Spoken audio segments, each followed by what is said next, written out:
Hello and welcome to the Armor Men's Health Show. I'm Dr. Mistry, your host, board-certified urologist, all-around great guy, here with my wonderful co-host, Donna Lee. Hey, everybody. Welcome to the show. Thank you so much for listening. Do you think people are listening to our podcast? I hope so. I hope so. I don't know if the KLVJ people are like, wait, they got a what? They got a what? Podcast? And you keep telling them. I do, but I don't know. I always have people say, I can't watch your podcast. How do I watch it? I'm like, You listen to it. don't. You listen to it. You listen to it. You download it and listen to it. I don't want that fancy TikTok and all those Chinese people getting my information. Well, don't worry. Right? It's just Apple. And they already have it anyway. That's true. It's like TikTok. We've already got your stuff. I'm a board-certified urologist. This show is brought to you by NAU Urology Specialists. The more popular of us, Donna Lee, is our business development manager. Donna, how do people become our patient or learn more about us? You call us right away at 512-238-0762 or visit our website, armormenshealth.com. You can submit your questions there for Dr. Mistry, our providers, or any of our special guests like you're about to hear today. Again, that's armormenshealth.com. We're in Round Rock, North Austin, South Austin, and Dripping Springs, Texas, y'all. You know, we've been doing this show long enough, and I've been a urologist long enough that I remember when I wasn't hurting everywhere. You're physically, you Yes, hurting? that's correct. Oh, but now you're old and you hurt. But now, right before I go to bed, like my leg kind of hurts, and my arms kind of hurt, and my hands kind of hurt. Yeah. You know, I'm almost 50 years old, and I'm spending a lot more time wondering how I could live longer and better. Oh, boy. Is that a segue? Is That what is we a call segue. That's a segue.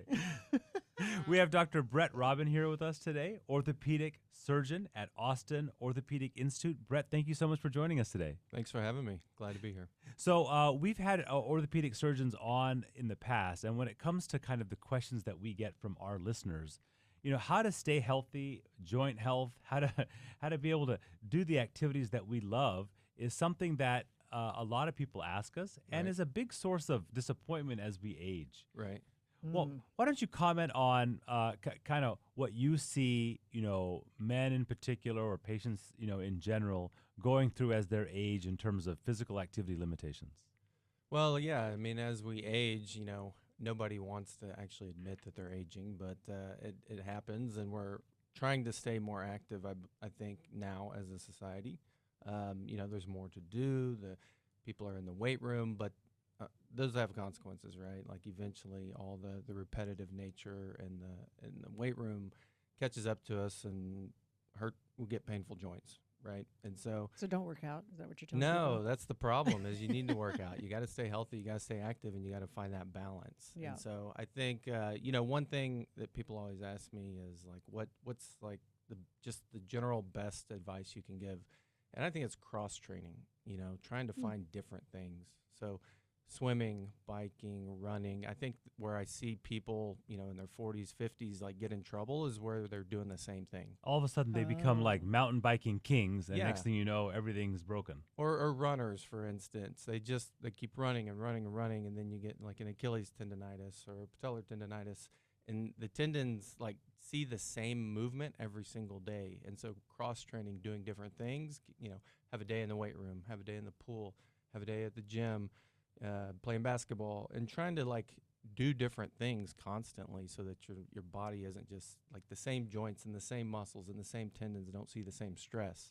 It seems like more fun too. Like, right. you know, it keeps it interesting. Really trying to encourage people to play as Right. opposed to just encouraging them just to work out. Right. And we see this, I see this every day. I'll see a guy who's gained 30 pounds since the last time I saw him. And I'll be like, well, what happened? He goes, well, I was walking every day, and then my knee got hurt. And I was like, really? That's it? Like, you couldn't have done anything else Exactly. with your exercise? No, we're always trying to find alternative ways, right? So that's what people always say. Well, I'm gaining weight because my knee hurts, can't exercise. Okay, well, can you get in the pool? Can you do a breaststroke? Can you do something other that your knee doesn't have to do? Try a bike. Try, you know, all these other things that we have, especially in Austin. You know, go paddleboard. You can stand on a paddleboard, right? Like do something. Really hard. do something fun. to stay active, but not just doing, you know, walking. Just The doing same what thing. you're doing. Yeah. And and again, as the practice kind of progresses and my patients get a little older and older, Right. you can certainly see a division amongst those people who are just waiting around Right. for their health to attack them, Right. and then those, unfortunately, smaller group who are out there trying to attack those issues that affect their health. And so on this show, I really like to really talk about those people out there trying to attack their own health, because otherwise you and I are going to stay busy forever by those people just waiting there's around. plenty of those. There's plenty of those people. Right. But people, like successful doctors who are fit, are probably taking a greater handle of their own health. So when it comes to joint health, let's just talk about upper extremity joint health, because people talk about lower stuff all the time. What are some preventative things? What are some good strategies you see for people that are not injured yet to take? I think the biggest key is a solid warm up, right? So don't just jump in the gym and throw 200 pounds on the bench press. Like, take a lap. That's my warm up. That's your warm up. No. Of course it is. We're talking about the average person. I got you. Right? Yeah, not you. Overachiever. Yeah. And so get out and break a sweat. Get the blood to your muscles before you stress anything, especially as you get older. You really got to have that Dr. sweat Mistry. going. This is a great example of how lay media destroys common sense, right? So there'll be some study that comes out that says stretching does not affect like chronic injury, and then all of a sudden everybody's like, yeah, screw stretching, when it doesn't even make sense. Right. Like, of course you need to get Wow. things started before you get things started. Always. And not necessarily just stretching, but like you have to, your blood has to be moving. You got to get blood back out to your arms before you go do a bunch of push-ups or pull-ups or bench press. Like, you need to have things going and not just going from 0 to 100 in no time. Because you might think of your joints as mechanical things, like They a door are, hinge, yeah. but they're more than that. They're alive. They need blood they're flow live, and mechanical. and they can fix themselves, and that's how Exactly. things are different with joints. Exactly. And when it comes to stability type exercises and things of that nature, what other advice might you give somebody really when it just comes to, shoulders and elbows and things like that? So, yeah, the shoulder is a very unique joint. I call it like the Ferrari of joints. Hey, It has- Lamborghini Hey. on the show. Lamborghini. Oh, Lamborghini. okay, my bad. We'll go with Lamborghini. It is a finely tuned Subtle. joint. Your shoulder has more motion than any other joint by far and away. Oh. And if you tinker with that just a little bit, if you get a little ache here, it sets everything off upstream and downstream, right? So I see people all the time who come in for shoulder pain. It's really their shoulder blade, their neck, and it's kind of like spread from the shoulder because there's so many muscles. There's 17 muscles connected between your shoulder blade, your neck, and your shoulder. So it's a very complex system, and it's not just muscles; it's ligaments. And if you think of how many degrees of freedom the shoulder has, right? Our knee's a dumb joint. It just goes back and forth. It's a hinge, right? The Right. hip does a little bit, but the shoulder you can do everything. You can reach up your back. You can reach behind you. And with that amount of freedom, any tiny little change in the joint mechanics themselves can really throw everything off. And so I think the key is a simple rubber band program for a lot of patients that just keeps the rotator cuff healthy. The rotator cuff is the dynamic stabilizer of the shoulder. And so there's 4 different rotator cuff muscles and tendons that create the cuff of muscles and keeping your shoulder balanced, like a well-balanced. Like you take the Lamborghini or the Ferrari in and you're always, making sure that everything's balanced and tinkered just right so that it functions properly. So when you're talking about rubber band exercises, we're not talking about lots of weight. We're talking about minimal resistance Easy. that goes in multiple different directions. Exactly. And I'm sure there's a variety of different resources people can use. Oh, yeah. And this is not just for old people. I mean, young people should do rubber band resistance exercises too, right? Always.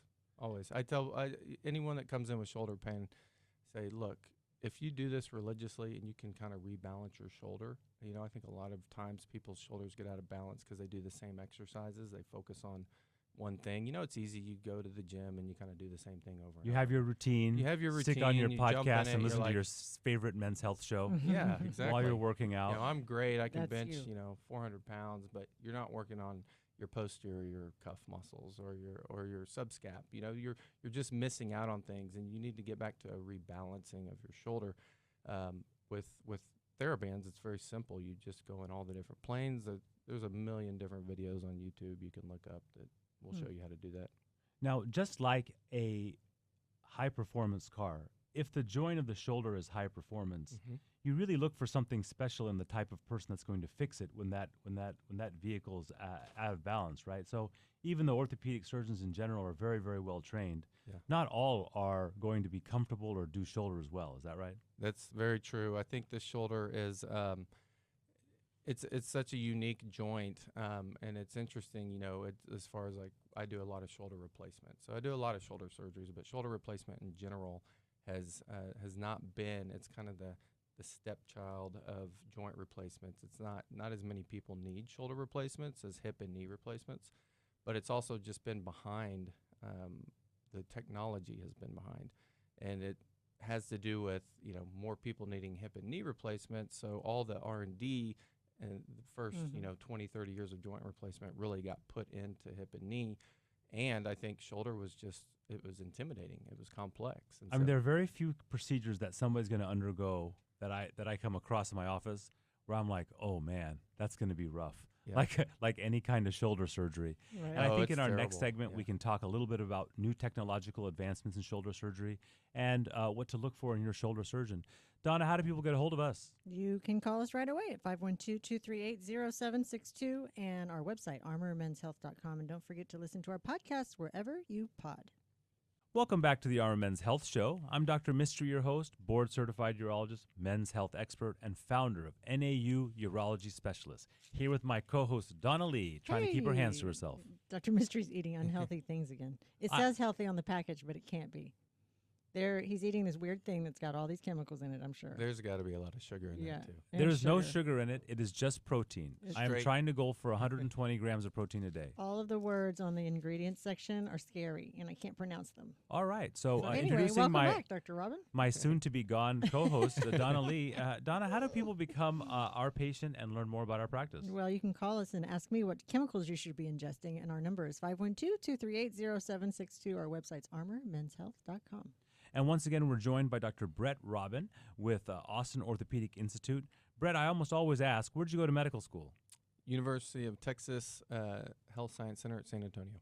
And before Right. you went to UT, you went to University of Texas here in Austin? I did. I grew up in Austin. And did you... He's wearing orange. Now, I understand you played men's lacrosse or men's volleyball there? Yeah, yeah, exactly. Is Yeah, that, did they play there? I played football. You played football? Oh. Oh, my Lord. Well, we have a celebrity. Who was your football player. coach? Mac Brown. And what were your highlights? Oh man, which ones? I was in Mac's first real class. He came at the end of a season and kind of threw a class together right when he got here. But as far as his first recruiting class, I was in the first class with. I guess the highlights would be Chris Sims and Corey Redding, Well, that's so awesome, cool. man. What position? running back. Okay. Yeah. Look Well, at that's this guy. awesome. And I love when a orthopedic surgeon is a former athlete Yeah. because there's nothing like the ego of somebody who is an orthopedic surgeon and a former collegiate And a athlete. UT athlete. so in the last segment, we Love it. talked about shoulder surgery, and I mentioned how shoulder surgery has a reputation of being something that's very difficult to recover from. It is. And maybe go through a little bit about what are the most common shoulder surgeries and complaints that you see. We talked a little bit about resistance training and how that could prevent injuries. And just what's your talk track when it comes to shoulder injuries? So the shoulder injuries are super common. And as we get older, the rotator cuff is typically what wears out. And so rotator cuff injuries are probably, from a shoulder standpoint, the majority of what I see. And that's pretty much 40 and up. If it's 40 and down or below 40, it's usually the labrum. What's So the patient going to complain of when it comes to rotator cuff issues? What are they not able to do? lift their arm up over their head. So number one, going up over your head. Night we're good. pain is a big one when it comes to the shoulder. And so when we lay down, our scapula is not flat on our back. Our scapula is at a 30-degree angle. So when we lay down at night, the shoulder kind of pulls backwards onto the bed. And so a lot of people get night pain with shoulder issues. And that's probably the number one thing that finally brings them in, is not being able to sleep. And changing your shoulder out is not the first thing that you do, right? I mean, there's lots of things that you do before you have to get a new shoulder. Oh yeah, Hope yeah. so. We fix rotator cuff tears all the time, with labral repairs all the time. And is a tear something like that usually brought on by an acute injury, like all of a sudden I was lifting something and then I tore it, or is it something that's more chronic usually? It's probably more chronic. You can do it both ways. And so, there are acute rotator cuff tears that we usually do fix those. Chronic tears are a whole different thing, degenerative chronic tears over time.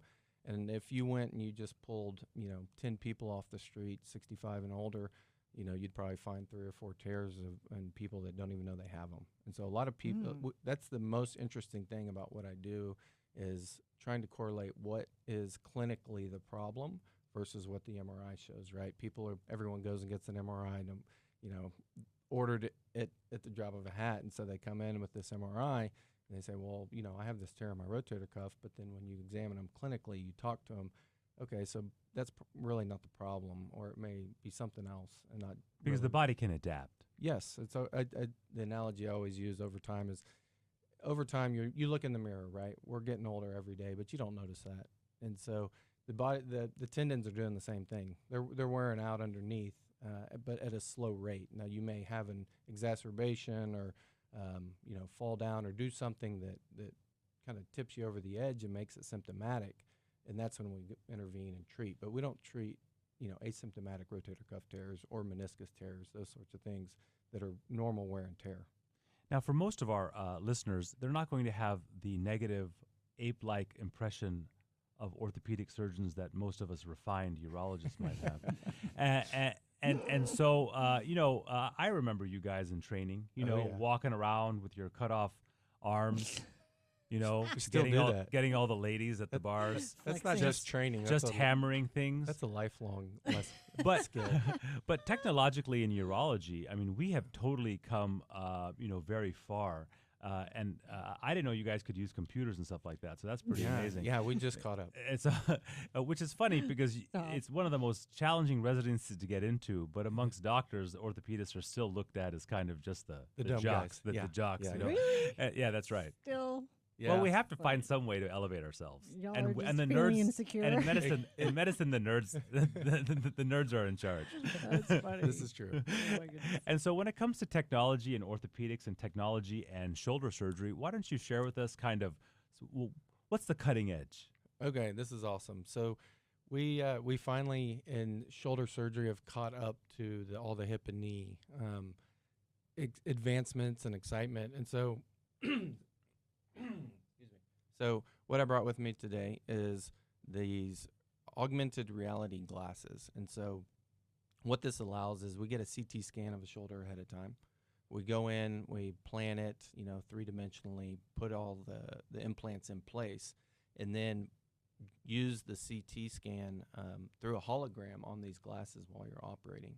And so you're looking at the patient, you're doing everything right in front of you, and within the hologram on your operating glasses, you have all the information that you planned out, the surgery on the CT scan. And That's amazing. It's a live feed. It's real time.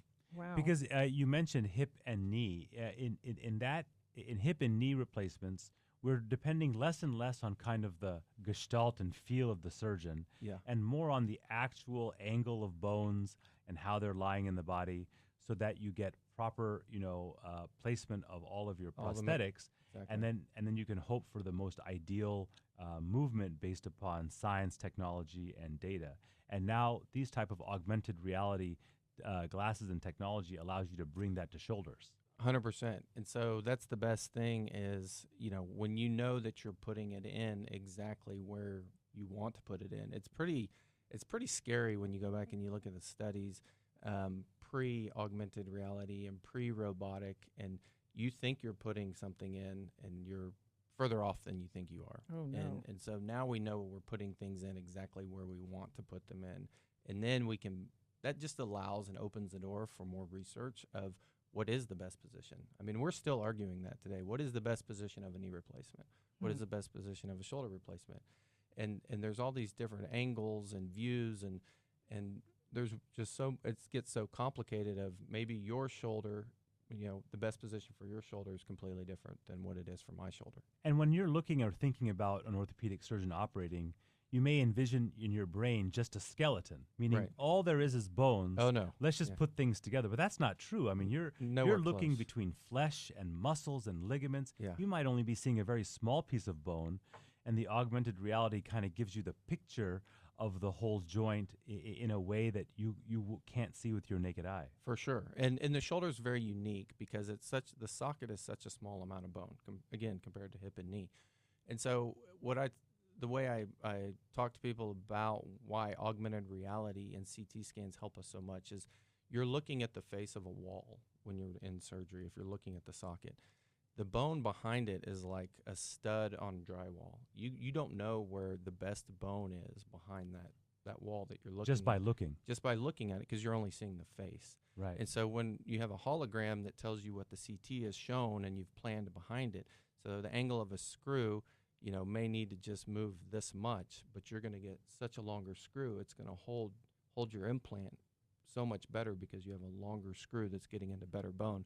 But you would never know that if you just by looking at the wall, the face. And you know what I've really come to realize is that, some people might think that using technology is a crutch and that a really good surgeon could probably work without it. But what I've really kind of come to really accept is that the best surgeons use it really to help them. Use it to go that next step. That's exactly right. And so the best surgeons that are using technology, in our case, the robotics, in your case, augmented reality, or something like the Mako robot to help with knees and hips. I mean, those surgeons are usually really good to start with. Right. And they're even better with the technology. Oh, it's 100%. All it's doing is enhancing everything. It's making it better. And you may be able to do that surgery without it, but you feel better. Even if I don't make any changes, I know and I feel better and I walk away and I sleep better at night knowing that it's exactly where I put it. And I'm not going to be in one of those studies where I thought I put something somewhere and then they went back and they analyzed it and I was like, well, it was pretty good, but it wasn't perfect. Yeah, for the we want benefit it perfect. For the benefit of that patient, you took advantage of every technological piece that's currently available to give that person Why wouldn't you? the right thing. Yeah, we have it. Well, Dr. Brett Robin with Austin Orthopedic Institute, it has been an amazing pleasure to have you on our show. What is your phone number? Phone number at Austin Orthopedic Institute, 512-856-1000. And how do people get a hold of you from the website? You can just click on my link, www.austinoi.com, and then you'll find me there. Sweet. Well, it's been a pleasure having you. Donna, how do people get a hold of us? You don't know how many times I wanted to make a dirty joke when he said putting things in longer screw. So I refrained. But if you don't want to hear me refrain, call us at 512-238-07. Send your compliments. We don't have an HR department. Our website is armormenshealth.com. Thank you for listening, and thank you for sharing our podcasts with your friends about Dr. Brett Robin.